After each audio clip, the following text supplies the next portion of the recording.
Oh my gosh, what a pay-per-view Summerslam was. We are live here real quick for our full review of Summerslam. And oh my gosh, what a show that was. If I had to rate the show, it would definitely be a five, not a five, 9 out of 10. This show was like crazy good. We're gonna start from the main event down. So Roman Reigns obviously beat Brock Lesnar. I didn't see that going any other way, but this match was absolutely crazy. I would have to rate this a 10 out of 10. That's how crazy this match was. Like, it had everything. Like the ring, the tractor going into the ring, that was crazy. Like Brock Lesnar drew a tractor into the ring. Like there was tables going down. Paul Heyman had to get involved. Everyone else had to get involved. It was like crazy. If I had to rate this match, it would be definitely a 10 out of 10. This was just like pure craziness. Like, oh my goodness, I have not seen like a match that I've just so invested in. Like, this is like the best WWE pay-per-view that's there been in like a long while. There's like so much crap in this Roman Reigns Brock Lesnar match. It's definitely better than their match at WrestleMania. It far beats that because their match at WrestleMania was kind of trash.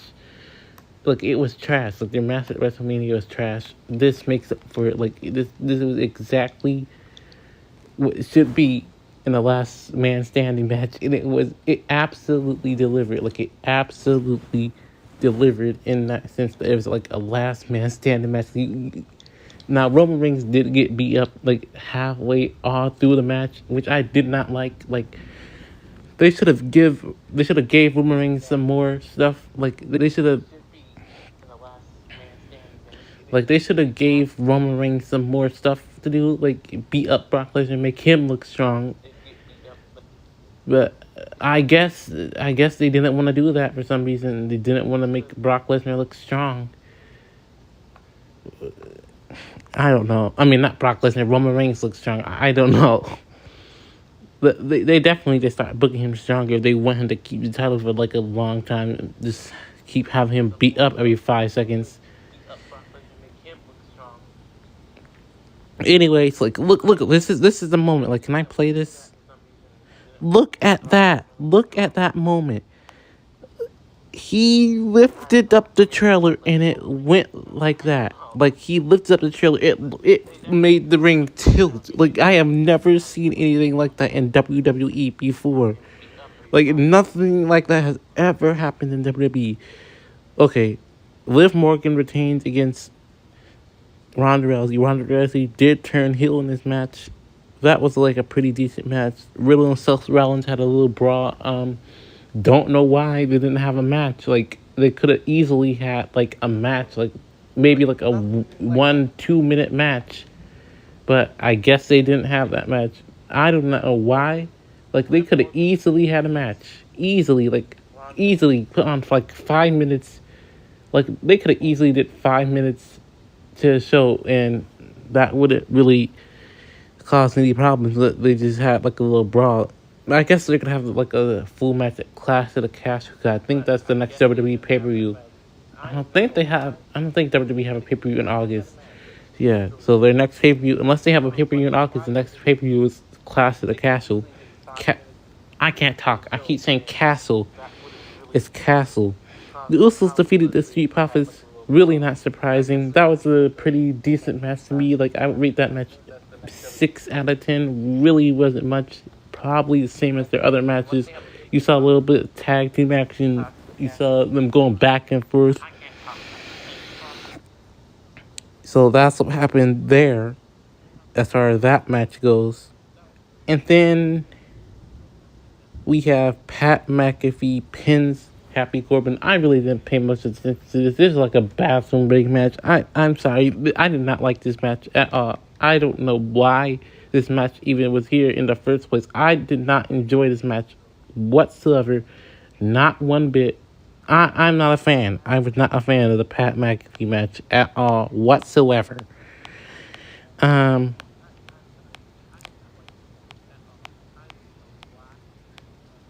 the Mysterios beat Judgment Day after Edge returned. So Edge did return. It was confirmed that the person behind all those teasers was Edge. Like, that was Edge behind all those little teasers that we got. So for the people that are saying it's Bray, sorry, it's not Bray. It's not Bray Wyatt. Maybe next time. Maybe next time when we get some stuff like that, some crazy teaser vignette crap. It probably may be Bray Wyatt, but I don't think Bray Wyatt is returning to wrestling anytime like soon. Like, I don't mean like he's not returning to wrestling ever. I just think he's gonna take some time. Like he said, patience is almost time. So it doesn't mean that he's exactly gonna debut for WWE. Like, he could be going for AEW at their next pay per view, which is All Out. Which, when's All Out? I think All Out's in September, right? It's in September or October. I think it's in September or October. It's probably in September. Yeah, but he could be wrestling class of the Castle. I can't talk. Clash of the Castle and stuff like that. Maybe Bray returns there, but I don't see Bray returning soon. Like, maybe he'll return for WWE, but after this, like, I don't think it's possible that he's gonna return for WWE. Maybe he'll return. Who knows? That's up in the air. I'm just trying to get through this review. Bobby Lashley retains. Really not surprising there. Like, Theory was not gonna win back the United States champion when he already is the Money in the Bank. He can easily cash in wherever he wants, whatever pay-per-view he wants to cash in at. So there was not really a point to put the United States title on him if he already has an opportunity at a title in the future. And Austin Theory he did try to cash in the main event, but that was stopped by Roman Reigns or Brock Lesnar. Okay, and Logan Paul defeated The Miz. That was a pretty good match. That was like a pretty good match. Logan Paul did have some skill in the ring, so that's cool. Like, I did not expect him to be that good in the ring, but I was like shocked.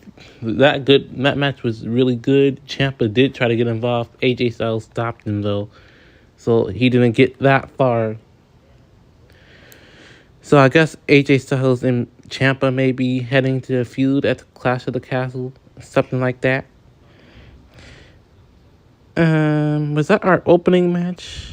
Okay, Bayley returned. Now this is definitely Triple H. This was definitely where we felt Triple H's presence creatively, because Vince would not do something like this if he was still around.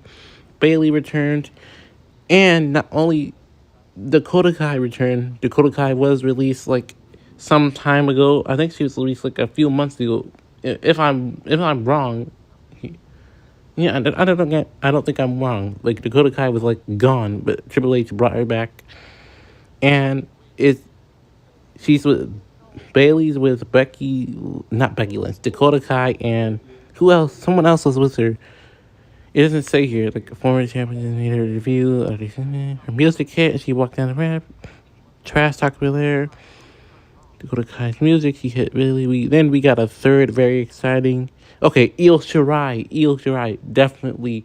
Like, this is definitely gonna be a cool heel faction. Like, this is definitely gonna bring some life to the women's division. It's kind of been bland, not gonna lie. The women's division has been kind of bland, and I hope this like brings life to it. I guess they're gonna be a Raw duel. A Raw faction, because they did attack Bianca Belair and stuff like that. So I guess they're gonna be on Raw. I don't know what they're gonna do for SmackDown. Like, maybe Triple H has something planned for that as well. Yeah, Bianca Belair beats Becky Lynch in the opening match. That was a good match. It was like going like fast. Like, at some points, like 1-2. Like, it was the typical fast count match where it was like 1-2, 1-2, and then like 1-2-3, stuff like that. But yeah, basically, this pay per view was, I cannot lie, this pay per view was so good. Like, this is like the first pay per view under Triple H, and it delivered. It really delivered. Like, Triple H promised that he's going to make this product better than it ever was before, and he is sure as heck delivering on that promise. And it's definitely going to take some time. Like, this pay per view wasn't like perfect. I would rate it like a 9 out of 10 or 8 out of 10. Like, it definitely wasn't perfect, but it's getting there. It's getting there in quality. So all we just had to do is just wait. Like Triple H said, wait, watch the shows, and you'll see the improvement.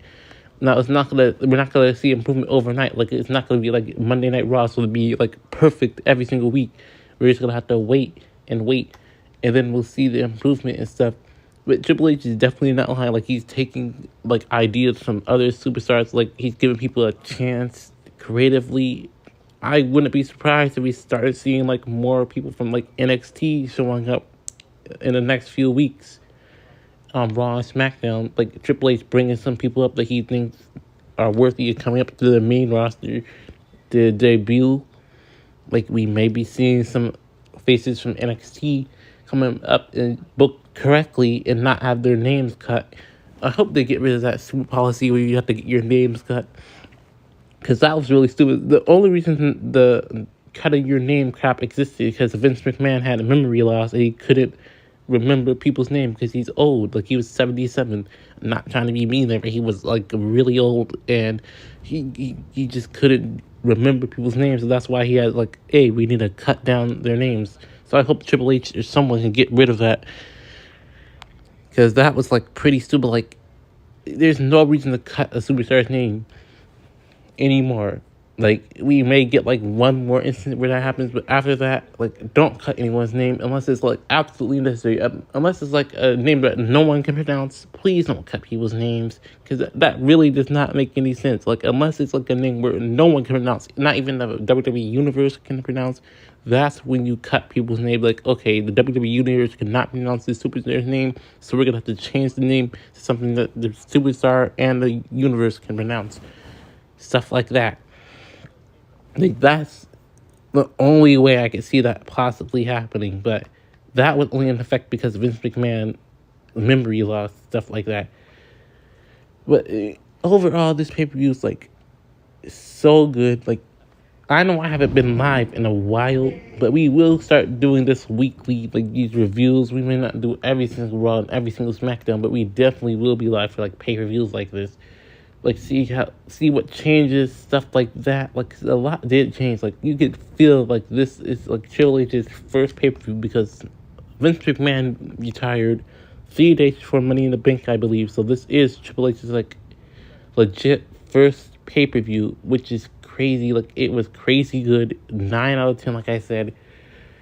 It was just perfect. Like, everything, there was like a whole bunch of good matches. It did get sloppy right there and around the middle, and that's kind of expected. Like, you can't have everything go like well, but definitely we will be seeing more quality like this. We want to see more from WWE, and I'm just glad WWE are like getting good again. Like, because there was like a period where WWE were like so bad. Like, it was like a point where the pay-per-view was like so boring to watch. I had to like cut off every single pay-per-view. But now that's going to change, since everyone, like, the new power is refreshed, which everyone's been wanting. Like, everyone wanted Vince gone. Like, the people that wanted Vince dead are crazy, but everyone basically wanted Vince gone because they wanted a refresh and creative refresh. And we got that with Triple H being head of creative and everyone changing out, like Stephanie McMahon's the chairwoman. So there's definitely going to be a lot of change. We just have to wait. It's definitely going to take like a few months for WWE to get back on top, back on fire. But it's definitely going to happen. It's just going to take some time and stuff like that. But anyways, that is my review for SummerSlam. Like, it was basically like a great show. First show under Triple H. Could not have done better. Triple H, he's running the company the way that it should be run. And he will keep running the company the way it should be run, as long as he get like people's opinion, like Paul Heyman's opinion, everyone because Vince was like so closed off. Like he really didn't take anyone's opinions. Like he didn't want to believe that he was wrong about the way he was running the company because he thought his way was the correct way, and that's how he ran stuff. That's not how it's gonna run anymore. Like Triple H is in full control. The superstars are in full control. Like they're gonna give their opinions. They're gonna state what's wrong, what they want. Like hopefully their creative pitches are looked at. Like whatever they pitch, hopefully it's like looked at and considered. Other than just back then when Vince was in control, like it really wasn't considered. Like it was like, okay, we'll look at it, and nothing ever came of it. Like we'll look at your idea, and nothing ever came of it. And hopefully people get used more and stuff. Like there's a long list of stuff that is wrong with WWE, that's still wrong with WWE, but that will be changing hopefully. But anyway, I'm gonna get out of here. I don't want to be live for way too long. But anyway, this was a great pay-per-view, and I shall see you guys in the next WWE review, which will be WWE Monday Night Raw. So keep an eye out for that. But until next time.